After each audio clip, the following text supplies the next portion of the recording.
আসসালামু আলাইকুম রহমতুল্লাহ। অবশেষে ওমরায় যাওয়ার উদ্দেশ্যে বাসে উঠে পড়লাম। আমরা গিয়েছি বাতা থেকে। তো এটা আমার চতুর্থ ওমরা। এই মুহূর্তে আমরা আছি রিয়াদ শহরের বাইরে। এখানে আমরা আসরের নামাজের জন্য বাস এখানে থামলো। আসরের নামাজ এখানে পড়ে। এখানে ছোট্ট একটা বিরতি আছে, কেউ নামাজ পড়বে, কেউ কিছুটা চা নাস্তা খাবে। খাওয়ার পর ইনশাল্লাহ আবার রওনা দেওয়া হবে মক্কার উদ্দেশ্যে। আমরা প্রথমে মক্কা যাব, মক্কায় ওমরা করে তারপর মদিনার উদ্দেশ্যে রওনা হব। আমরা প্রতিমধ্যে সুন্দর একটি বিরতি পেলাম।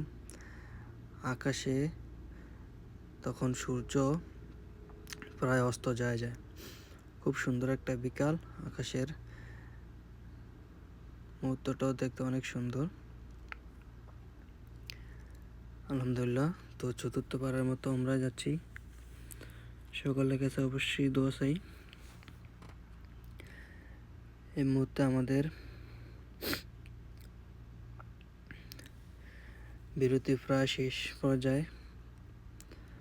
এখন অবশ্যই রওনা দেব আমরা পবিত্র কাবা শরীফ মক্কার উদ্দেশ্যে। চারদিকে পাহাড়, পাথরের পাহাড়, দেখতে অবশ্যই একটা সুন্দর এবং আশ্চর্য লাগে, যেহেতু পাথরের পাহাড়, পুরোটাই পাথর। আমরা ইতিমধ্যে আরও একটি বিরতি পেলাম মাগরিব এবং এশার নামাজের জন্য। সফরে আপনি যখন বের হবেন তখন নামাজের সময় আপনি ঠিকভাবে নির্ধারণ করতে পারবেন না, যেহেতু যে কোনো জায়গায় আপনি মসজিদ পাবেন না। চলে আসলাম মিকাতে। এখানে এসে আপনি এহরাম বাঁধবেন। শরীরে আপনার শুধু 2টা কাপড় থাকবে পুরুষ মানুষের উমরা করার জন্য। নিচে কোনো আপনার আন্ডারওয়্যার কোনো কিছু থাকতে পারবে না। এখানে আপনি আপনার প্রয়োজনীয় জিনিস দ্রব্যাদি কিনতে পারেন। আপনার এই উমরার এহরাম কাপড় কিনতে পারবেন, বা জুতা চাইলে জুতো এখানে আছে, স্লিপারগুলো। এখানে গোসল করে আপনি পাক পবিত্র হয়ে 2 রাকাত নামাজ পড়বেন। তারপরে আপনি আবার মক্কার উদ্দেশ্যে রওনা দিবেন। আমরা ইতিমধ্যে পৌঁছে গেছি পবিত্র নগরী মক্কায়। আমরা পৌঁছে গেছি মক্কা শরীফে।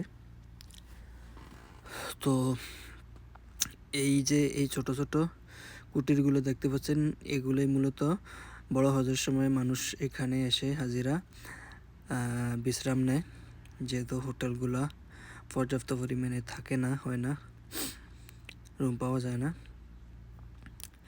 এটি একটি বড় একটি টানেল পাথরের পাহাড়ের নিচে দিয়া। তারা পাথরগুলো না কেটে, পুরোপুরি না কেটে, নিচে দিয়ে কেটে তারপরে এই টানেলটা তৈরি করা হয়েছে। কত সুন্দর দেখতে। আলহামদুলিল্লাহ, পবিত্র কাবা শরীফের কাছাকাছি চলে আসলাম।